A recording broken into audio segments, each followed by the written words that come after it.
ഇന്നലെ മുതൽ Saudi അറേബ്യയിലൊക്കെ social മീഡിയയിൽ താരമായിരിക്കുന്ന യഹ്യ ബിൻ ഖാനിസ് അൽ ബിശ്രി എന്ന് പറയുന്ന ആളാണ് ഈ ഇരിക്കുന്നത്. ഇദ്ദേഹത്തിൻ്റെ മകൻ ബന്ദറിനെ 10 വർഷങ്ങൾക്ക് മുമ്പ് യാസിർ എന്ന് പറയുന്ന മറ്റൊരു യുവാവും 2 കൂട്ടാളികളും കൂടി ഒരു മൊബൈലിൻ്റെ പ്രശ്നത്തിൽ മൊബൈൽ തട്ടിയെടുക്കുക എന്നുള്ള ഉദ്ദേശത്തോടു കൂടി വധിച്ചിരുന്നു. സ്വാഭാവികമായിട്ടും ആ ഒരു കുറ്റവാളിയായ യാസിർ എന്ന് പറയുന്ന അയാൾക്ക് വധശിക്ഷ കിട്ടി.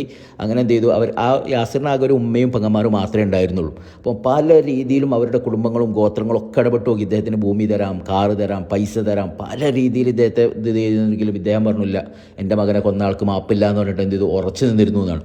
ഇന്നലെയായിരുന്നു ആ യാസിറിൻ്റെ വധശിക്ഷ നടപ്പിലാക്കേണ്ടിയിരുന്നത്. അതിൻ്റെ കൃത്യം 15 മണിക്കൂർ മുമ്പ് ഉച്ചയ്ക്ക് ഉറക്കത്തിൽ നിന്ന് എണീറ്റിട്ട് ഇദ്ദേഹം എന്ത് ചെയ്തു, നേരെ സ്വന്തം വണ്ടി എടുത്തിട്ട് ആ യാസിറിൻ്റെ ഉമ്മാൻ്റെ വീട്ടിൽ വന്നിട്ട് എന്ത് ചെയ്തു, വാതിലിന് മുട്ടി നേരെ വന്നിട്ട് ഗഹവ ആണെന്നുണ്ട്. അങ്ങനെ ഗഹവ കുടിച്ചിട്ട് എന്ത് ചെയ്തു, ആ ഉമ്മാനോട് പറഞ്ഞു, നിങ്ങളാലോചിച്ചിട്ടും അവൻ്റെ പെങ്ങന്മാരാലോചിച്ചിട്ടും അള്ളാഹിൻ്റെ വജീന് വേണ്ടി ഞാൻ പൊരുത്തപ്പെട്ട് കൊടുത്തിരിക്കുന്നു, അവനെ അതായത് മാപ്പ് കൊടുത്തിരിക്കുന്നു എന്ന് പറയുന്ന ഒരു രംഗാണ്.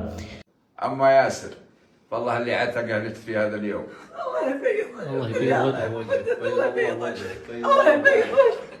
انا اللي بسلم. لا والله ما تنزلين. انا اللي بسلم على راسك. الله يبيض وجهك، الله يبيض وجهك، الله يبيض ആ ഒരു വാർത്ത കേട്ട് വിശ്വസിക്കാൻ കഴിയാതെ അവരുടെ ഉമ്മ കാൽമക്ക് വീഴുന്നതും അവരുടെ ഗോത്രത്തിലുള്ള മറ്റുള്ളവരൊക്കെ ഓടി വന്നിട്ട്, കാരണം എന്തൊക്കെ കൊടുത്തിട്ടും ഓഫർ കൊടുത്തിട്ടും സമ്മതിക്കാത്ത ഒരാൾ 15 മണിക്കൂർ മുമ്പ് വന്നിട്ട് എന്ത് ചെയ്യാണ്, യാതൊരു പ്രതിഫലം ആഗ്രഹിക്കാതാണ് മാപ്പ് കൊടുക്കുക എന്ന് പറയുമ്പോൾ അവർ വന്നിട്ട് കാൽമക്ക് വീഴുന്ന രംഗാണ് ഈ കാണുന്നത്. അത് മാത്രമല്ല, പിന്നെ യാസിറിൻ്റെ ഗോത്രം ഇത് ഇവരറിഞ്ഞിട്ട് എന്ത് ചെയ്യാണ്, ഏറ്റവും ലേറ്റസ്റ്റ് മോഡൽ ലാൻഡ് ക്രൂസർ വണ്ടി കൊണ്ടുവന്ന് അവരുടെ വീട്ടിൻ്റെ മുമ്പിലിട്ടിട്ട് വെള്ളക്കൊടിയായിട്ട് വന്നിട്ട് ഇത് നിങ്ങൾ സ്വീകരിക്കണം, നിങ്ങൾക്കുള്ളതാണെന്ന് പറഞ്ഞിട്ട് കൊണ്ടുവന്ന് കൊടുക്കുന്ന ഒരു രംഗാണ് ഈ കാണുന്നത്. അസീറിലാണ്, സൗദിയിലെ അസീറിലാണ് ഈ സംഭവം.